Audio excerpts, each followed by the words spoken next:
Entonces, muchas gracias por la invitación. Me solicitaron hablar sobre los orígenes de la literatura en Guatemala o cómo se origina la literatura en Guatemala. La literatura en este territorio, que no se ha llamado Guatemala siempre, se origina como se ha originado en todos los pueblos del mundo, ¿no? Mediante la base de las tradiciones orales de los pueblos antiguos, que como ustedes saben, cumplían la función, las tradiciones orales cumplían la función de otorgarle a los pueblos cohesión social, legitimación política e identidad cultural. Es decir, mediante las historias, los mitos de origen, las historias heroicas sobre la fundación y la diferenciación entre los diferentes conglomerados, llamémosles premodernos o incluso cavernícolas, si se quiere, porque esos son los orígenes.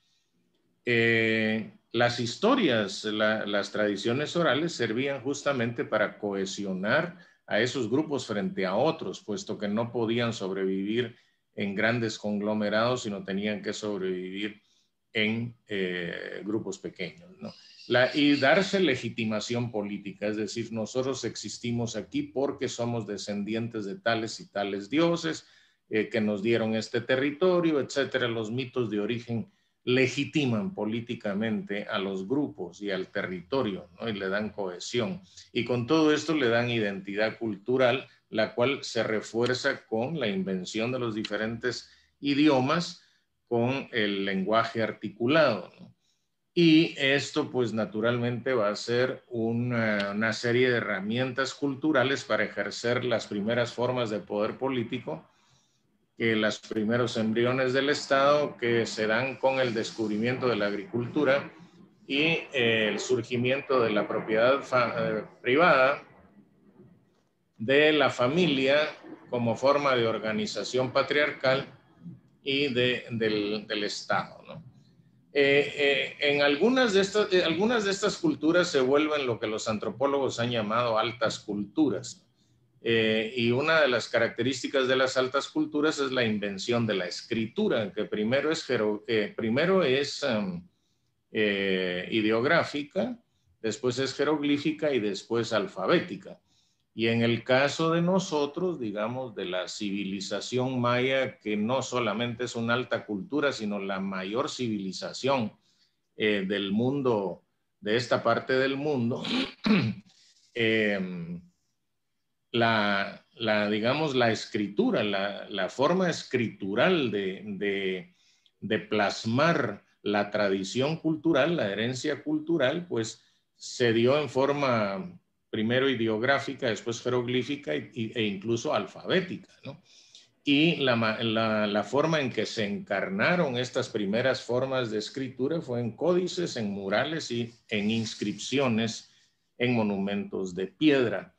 Entonces, estas formas literarias, digamos, que recogían los mitos de origen y las tradiciones orales, también recogieron ciencia, tecnología, historia, arte, religiosidad, política, etcétera, es decir, memoria, ¿no? En el caso de la literatura científica, pues tenemos no solo el calendario, sino toda la cosmogonía que se expresa en el calendario en parte y en otras formas de narración y evocación poética. Como todos sabemos, digamos, esas historias están contenidas en libros que fueron escritos en caracteres latinos en los idiomas precolombinos originales, ya durante la época de la colonia y custodiados y censurados por la iglesia. Es el caso del Popol Vuh, es el caso del Chilam Balam, digamos, de la parte mexicana maya, y es la parte de los anales de los cachiqueles, entre otros textos latinoamericanos, ¿no? En Guatemala hay un caso excepcional que es el Rabinal-Achí, que es un texto que por haber sido, entre comillas, descubierto hasta el siglo XIX, pues se encuentra, es el único texto precolombino de América Latina que se encuentra incontaminado de la censura eclesiástica, ¿no? Entonces es un texto, entre comillas, pagano, digamos, es un texto precristiano y por eso es tan valioso, es valiosísimo porque los valores contenidos ahí son los valores de una sociedad que no está tocada por la colonización, por el colonizador, por los criterios eurocéntricos. Entonces, la literatura aquí se origina, como en otros pueblos, digamos, en este territorio que no se llamaba Guatemala, como en otros pueblos, decía, se origina a partir de las tradiciones orales que después son escritas, ¿no? La prueba de ello está en el Mirador, en donde hay altorrelieves que evocan algunas historias del Popol Vuh. Entonces, estas literaturas, digamos, que podemos llamar precolombinas en el léxico epistemológico occidental, que es el que nosotros usamos aquí, pues es, digamos, el origen de la literatura en este territorio. Después de la invasión extranjera, de la guerra de conquista y de la colonización, pues hay otras formas, digamos, escriturales, como los títulos y los memoriales, que también recogen algunas tradiciones orales para legitimar la propiedad sobre la tierra de las comunidades indígenas sojuzgadas o sometidas al régimen de pueblos de indios por los colonizadores, ¿no? Los títulos y los memoriales son ricos en esta, digamos, esta narración hacia atrás que a menudo se hunde en los orígenes del mundo según digamos, las mitologías del Popol Vuh. Y entendiendo por mitología, del mito no es una mentira, ¿no? El mito es una expresión poética, metafórica de ideas filosóficas, ¿no? Por ejemplo, la serpiente emplumada es un símbolo, es un mito simbólico, digamos, no es realista, no expresa una serpiente que vuela, expresa mediante la serpiente que vuela, expresa la unidad de contrarios, el cielo, la tierra, masculino, femenino, lo que en la cultura oriental se llama el yin y el yang, ¿no? Entonces, los títulos y los memoriales, ¿no? Recrean a veces aquellas tradiciones orales antiguas y también ya en la colonia hay el insumo del colonizador mediante las crónicas y las cartas de relación españolas, ¿no? Las cartas de relación de Cortés, por ejemplo, de Alvarado, y las crónicas, digamos, la de Bernal Díaz del Castillo, que digamos es fundacional de toda una literatura que después va a ser criolla, la de Fuentes y Guzmán, ¿no? Que da cuenta de la Guatemala en intenso proceso de mestizaje y diferenciación etnocultural del siglo XVII-XVIII. Y después, digamos, los criollos, y hay un primer momento en la colonización, hay un primer momento español, peninsular, después hay un momento criollo, o sea, de los hijos y nietos de españoles nacidos aquí. Y efectivamente, desde el siglo XVII hasta principios del XX, toda la literatura, todo el arte, toda la cultura que se considera guatemalteca o latinoamericana, de cualquier país latinoamericano, es criolla, o sea, es guatemalteca, colombiana, mexicana, etcétera, pero criolla, es decir, europeizante, ¿no? Y esa literatura se escribe en las claves del barroco y posteriormente del romanticismo, ¿no? Eso se aplica perfectamente a nuestro caso. La literatura llamada ladina, es decir, esa literatura escrita por este sujeto bastante indiferenciado, ¿no? Este mestizo múltiple que se llama ladino, no empieza a ocurrir sino hasta principios del 20 con el inicio de la hegemonía ladina, ¿no? Que quizá la fecha que marca el inicio de esta hegemonía es 1920 con el derrocamiento de Estrada Cabrera. Antes de eso la literatura es criolla, ¿no? Y ustedes saben que los criollos discriminan a los indígenas y a los ladinos por igual, ¿no? No me voy a meter a hablar de la ladinidad, pero sí quiero recordarles, ¿no? Que los primeros ladinos fueron indios, así llamados por los españoles, ¿no? Eran indios ladinos.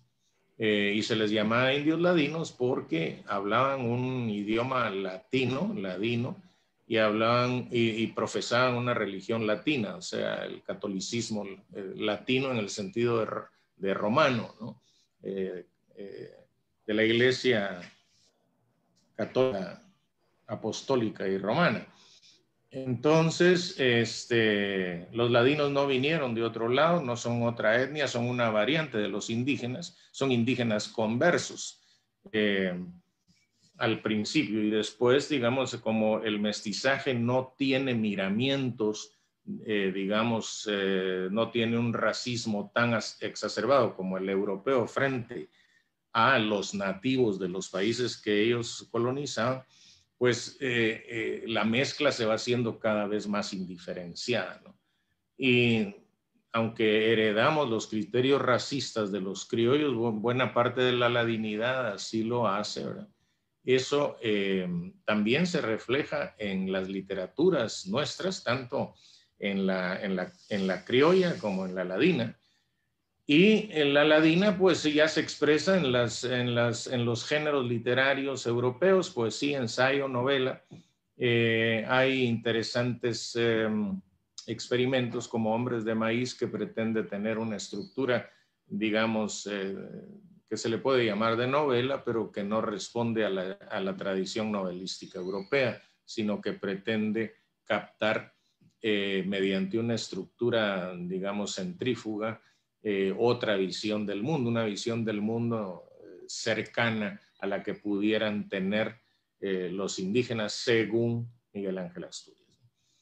Y finalmente ahora se habla de una literatura maya que tiene que ver con el rescate y la reinvención contemporánea de la tradición precolombina, pero con elementos posmodernos, ¿no? Aquí también hay todo un campo para el debate muy interesante. Y se trata de escritores que escriben en sus idiomas y se traducen. Y digamos el caso excepcional de Luis de León, de mi buen amigo Luis de León, que fue el primer novelista indígena de Guatemala. Él era de origen cachiquel, aunque no hablaba el idioma. Su idioma era el español y lo manejaba muy bien.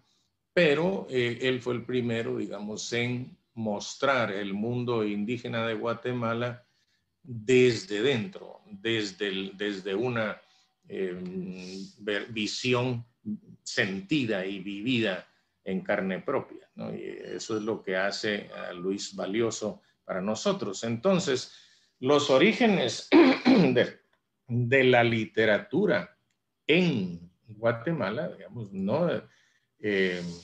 Es justamente el empalabramiento gracias a la invención de la escritura, el empalabramiento de las escrito de las tradiciones orales, y a partir de ahí pues se produce toda una literatura precolombina que alguna vez estuvo escrita en códices, en murales y en inscripciones, muchas de las cuales todavía persisten en calidad de patrimonio arqueológico y documental, ¿verdad?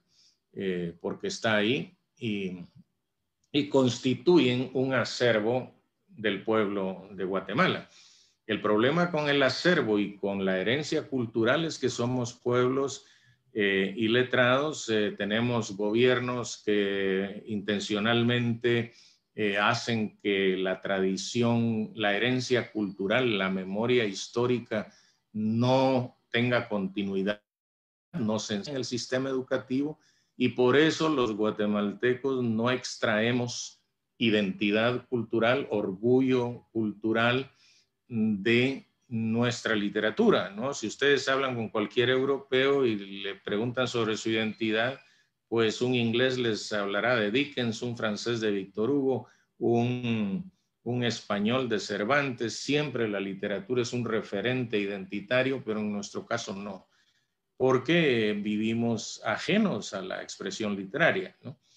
Y durante muchísimos años la literatura guatemalteca o latinoamericana pues empezaba en la colonia, como si los pueblos precolombinos u originarios, como se les llama ahora, no hubieran tenido una expresión cultural, una expresión literaria, no hubieran sido la más grande civilización, en el caso nuestro, del mundo antiguo americano, no hubieran tenido ciencia, no hubieran tenido arte y literatura de primer orden, ¿no? Ni tampoco hubieran tenido una organización política, digamos el Estado despótico tributario, que duró tantísimo tiempo en todo el mundo donde fue instaurado, modo de producción asiático, como le llamó Marx, porque lo estudió en Asia, como que si no hubieran tenido todo eso, ¿no? Entonces, el guatemalteco no se puede apropiar de eso porque hay un sistema educativo que no se lo enseña. Yo sé que no me circunscribí a los orígenes de la literatura, pero no puedo abordar una temática sin relacionarla con sus condicionantes, con sus desarrollos, con sus consecuencias, y naturalmente toda la cultura, toda la expresión cultural está ligada al ejercicio del poder político, siempre, históricamente, necesariamente. No se puede estudiar la literatura sino en su relación con el poder. Así que yo lo dejaría aquí para darle paso a los otros invitados. Muchas gracias. Sí, gracias, doctor. Le quedan 15 minutos, doctor. No sé si quisiera seguir. ¿Quisiera agregar algo más? 15. ¿Sí? Ah, yo creí que... Adelante, doctor. Por ya favor, me había, gracias. Gracias, doctor. ya me había tardado mucho, pensé. Adelante, yo le aviso, doctor. Adelante. Bueno, yo sí quisiera, digamos, ahondar un poquito en la idea de que absolutamente toda la producción cultural, en este caso literaria, tiene como función otorgarle a sus autores y a sus consumidores cohesión social, legitimación política e identidad cultural. Desde las tradiciones orales, los cantos de adoración a la naturaleza, al fuego, al agua, al rayo, etcétera. Desde entonces, ¿no?, cumplen esa función, y paradójicamente, cuando un pueblo se da a sí mismo mediante su expresión cultural cohesión, legitimación e identidad, al mismo tiempo se está dando diferenciación de otros grupos sociales o de otros pueblos. En realidad, esta necesidad de diferenciarse de los pueblos vecinos es el origen, digamos, natural de lo que ahora se llama racismo o discriminación o interdiscriminación. Y decía, son orígenes naturales porque en aquel momento, digamos, en los momentos originarios de la especie humana, no se podía sobrevivir en grandes conglomerados, sino que tenían que ser conglomerados pequeños para poder, digamos, comer, cazar, etc. En ese sentido, el paso del matriarcado al patriarcado se dio mediante las negociaciones pacíficas entre pueblos que a menudo guerreaban. Por ejemplo, me explico. El tabú del incesto surge en el seno de estas comunidades pequeñas, ¿no? Cuando se ve que los niños que la endogamia producía niños defectuosos, y niños defectuosos era un problema económico de falta de productividad, y por lo tanto los pueblos intercambiaban mujeres cada cierto tiempo para que regresaran embarazadas de niños sanos, ¿no? Y esto a menudo se hacía parando las guerras que existían. Entonces decía que es paradójico, ¿no? Porque por un lado hay una necesidad natural de diferenciarse, y la producción cultural sirve para diferenciarse, ¿no? De unos pueblos y otros. Entonces, pero en aquel momento eso es justificado. Ya la discriminación de hoy día, los supremacismos de cualquier tipo en el mundo actual ya no se justifican. Y me parece que esta es una idea que debería ser bastante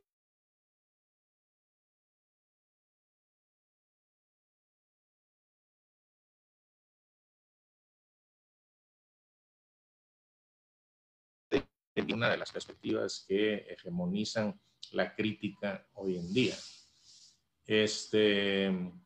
Quería también enfatizar un poco sobre el Rabin al-Achí. El Rabin al-Achí es una obra de sí excepcional en el sentido de que está incontaminada de censura eclesiástica, y hay una serie de valores en ese libro que son verdaderamente interesantes, ¿no? Como ustedes saben, es la historia de dos jefes militares que en aquel tiempo eran también, como jefes militares, eran parte de la nobleza, y pues el barón el barón de Rabinal captura al barón Quiché, no lo quiere matar, pero el otro no se somete y pide que lo maten, pero no se somete, y pide irse a despedir de su tierra durante varias semanas. Se lo conceden, él va y regresa para que lo maten. Entonces aquí hay, digamos, una ética que no solo es militar, sino es una ética de clase, que yo no sé si esa era la ética de la clase dominante. Lo que sé es que el Rabin al-Achí se representaba públicamente, ¿no? Como, digamos, como ahora una película, una obra de teatro. Aquello era una obra de teatro y se representaba para las masas, ¿no? Entonces, digamos, la función de cohesión, legitimación e identidad en esta obra está clarísima, ¿no? Es la moral de la clase dominante. Fíjense, son dos generales guerreando, ¿no? Por tributo. Uno vence, el otro es derrotado, pero ambos no se sabe si el vencedor o el derrotado, quién es más, digamos, no bueno, sino quién es más moralmente consecuente. Si uno o el otro, los dos son heroicos. Y el público, que está constituido por maseguales, digamos, por los linajes plebeyos, se identifica con la clase dominante viendo esta obra magnífica, ¿no? Esta obra en la que la clase dominante tiene contradicciones internas y las soluciona, digamos, en este caso de una manera trágica, pero digna, ¿no? Tanto de parte del barón Quiché como del barón de Rabinal, ¿no? Esto es un aspecto, hay varios, pero digamos, la función social que cumple la literatura en esta obra de Rabin al-Achí está perfectamente ejemplificada, ¿no? Le otorga cohesión al pueblo, cohesión alrededor de su clase dominante, ¿no? Lo que Gramsci llamó hegemonía cultural, hacer de los valores dominantes, lanzárselos al pueblo para que el pueblo se los apropie. En un sentido distinto es lo que pasa con la independencia, ¿no? La independencia fue una independencia de los criollos, pero por medio de la hegemonía cultural nos la lanzan a todos, y ahora la ciudadanía cree que todos fuimos libres en 1821. Cuando esto no es cierto, esto basta revisar la historia, ¿no? Igual, ¿no? La clase dominante que pergeñó el Rabin al-Achí hace lo mismo. Es la historia de cómo se ejerce el poder y cómo la literatura sirve al poder, ¿no? En un caso y en otro. Y siempre, digamos, y la literatura también tiene discursos contrahegemónicos, contra el poder, ¿no? No es el caso del Rabin al-Achí, pero es el caso de otras, de tantísimas obras que hay, o René Castillo, o Luis de León, en fin. Entonces, la cultura y la literatura cumple funciones sociales, ¿no? Este ejemplo del Rabin al-Achí me pareció oportuno porque estamos hablando de los orígenes, de cómo se originó la literatura en Guatemala, y sin duda este texto que está transcrito también digamos, en achí, en caracteres latinos, era tradición oral, como la Ilíada y la Odisea hasta que Homero las escribió, ¿no? Es este tránsito de la oralidad a la literariedad. Y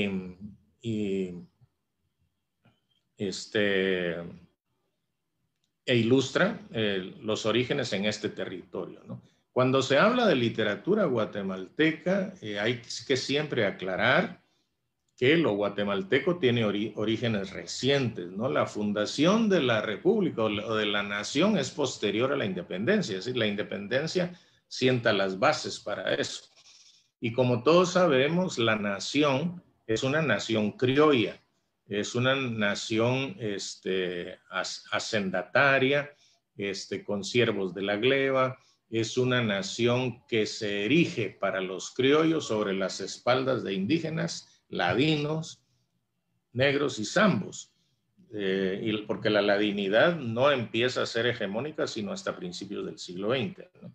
Y ya muy indiferenciada.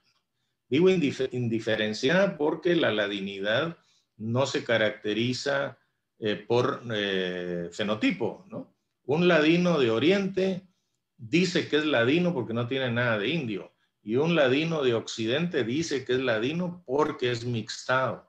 Entonces son dos formas de entender la ladinidad. Y ladino es todo aquel que diga que lo es, porque no tiene que ver con la fisonomía, ¿no? Tiene que ver con la vestimenta, con el idioma, con, digamos, el ladino obviamente no está sumergido en una comunidad indígena, aunque sea indígena de origen, pero no está en la comunidad, no vive de acuerdo a las reglas comunitarias, no habla un idioma, ya, digamos, originario. Esa es la ladinidad, es una condición cultural. Por eso decía yo que la ladinidad empieza a ser hegemónica hasta a partir de 1920, quizá se pueda hablar de esa fecha. Aunque digamos, Asturias, pues, que es, digamos, un escritor ladino emblemático, ya no es criollo. Pepe Mía sí es criollo. Pepe Mía es el segundo novelista de América Latina, ¿no? El primero es Fernández de Lizardi en México, pero él sí era criollo, ¿no? Absolutamente criollo. Todos los poetas románticos, digamos, Pepe Batres Montúfar, en fin, los ensayistas de la independencia, los ilustrados, ¿verdad? José Cecilio del Valle, que era hondureño, Pedro Molina, en fin, Batres Jauregui, los intelectuales, cultores guatemaltecos eran criollos.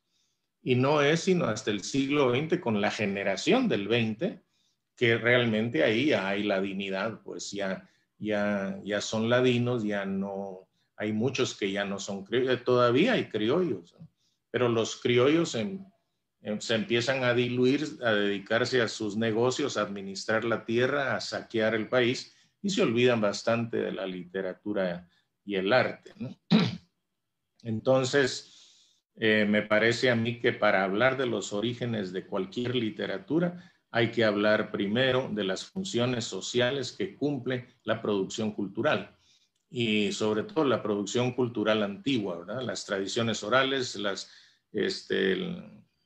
los rituales, etcétera, porque esas funciones sociales, cohesión, legitimación e identidad, son las que van a animar gran parte de la producción literaria. El caso del Rabinal Achí a mí me parece emblemático, me parece un ejemplo elocuente de propaganda ideológica de la clase dominante para mantener al pueblo cohesionado alrededor de los valores, de los supuestos valores de la clase dominante, ¿no? Porque ahí estos dos militares son ejemplares, son intachables en medio de una tragedia, ¿no? El barón Quiché no quiere matar, perdón, el barón de Rabinal no quiere matar al barón Quiché y sin embargo tiene que hacerlo y lo hace. Y así termina la obra, ¿no? Pues el problema no es la tecnología, sino el uso que se le da y actualmente la interconexión en general tiene una función ideológica, social, política, económica que cumplir, ¿no? Que es consolidar el poder de la oligarquía financiera global, para lo cual se necesita una humanidad inculta, una humanidad desinformada, una humanidad que no se explique el mundo en que vive, sino se orbite solo alrededor de creencias, las cuales extrae de los medios masivos y de la interconexión. En ese sentido, el intelicidio, como lo he llamado yo, el asesinato de la inteligencia, pues sí viene desde los años 60, dado por el consumo y el inducido consumo compulsivo del código audiovisual en sustitución del código letrado, ¿no? Y esto ha llegado al colmo de que actualmente pues ya la gente no puede, no es que no quieran, no puede leer. Ya no son solo los jóvenes, se viene hablando de que los jóvenes no pueden leer desde antes del 2000, pero ya digamos después de 20 años ya los jóvenes, esos jóvenes ya son adultos. Y ahora los niños pues están conectados a su teléfono y lo último que se les ocurre es leer. Para su desgracia, el sistema educativo todavía lo recibe con textos, ¿verdad? Pero las modas pedagógicas como aprender jugando y tecnología en el aula sustituyen el código letrado por el audiovisual. Y el audiovisual puede ser el mejor auxiliar del código letrado, pero nunca su sustituto, porque no es cierto que una imagen valga más que 1000 palabras, a no ser que las palabras sean palabras leves, palabras descriptivas, ¿no? Pero palabras que definan abstractamente una idea compleja no se pueden sustituir con imágenes. Entonces, la lectura sigue siendo insustituible para acrecentar la inteligencia, ¿no? Porque a cada idea corresponde un concepto y a cada concepto corresponde una palabra. Pensamos con palabras, entonces la cantidad y la complejidad de nuestras ideas está directamente relacionada con la cantidad y la complejidad de nuestro léxico y de nuestra capacidad de utilizar el léxico en sus infinitas posibilidades de combinación. Así que la lectura no tiene sustituto. Para los que no pueden leer más de 2 o 3 minutos porque les ataca una angustia y una desesperación, una ansiedad terrible, yo lo que recomiendo es leer 1 minuto y descansar 2, luego leer 2 y descansar 4, y así, ¿no? Y así llegar a 15 minutos de lectura sostenida entendiendo lo que se lee. Para los casos más extremos, que son muchos, ¿verdad? De gente que no puede leer y que son estudiantes. Entonces, el sistema educativo ha bajado de calidad precisamente porque como la educación es un negocio, se trata de tener clientela estudiantil, pero eso no soluciona nada. Y hay que leer, no, tampoco decir lea, no importa qué, pero lea, no. Si van a leer prensa libre, pues mejor no lean. Pero es insustituible el código letrado, es insustituible, es la base de todas las civilizaciones, porque la palabra es la base del pensamiento. Entonces no podemos llegar a una sociedad sin palabras, sin código letrado. No se puede. es un sueño de opio, nada más. Pues nada, solo gracias por la invitación. Es bueno que se hable de estas cosas. Me da mucho gusto ver a Luis y a Jorge, porque son el relevo generacional de la literatura y de la crítica, ¿no? Así que adelante siempre con el pensamiento crítico, porque somos una minoría, pero si somos una minoría capaz, podemos enfrentarnos a legiones de víctimas del intelicidio. Gracias de nuevo por la invitación.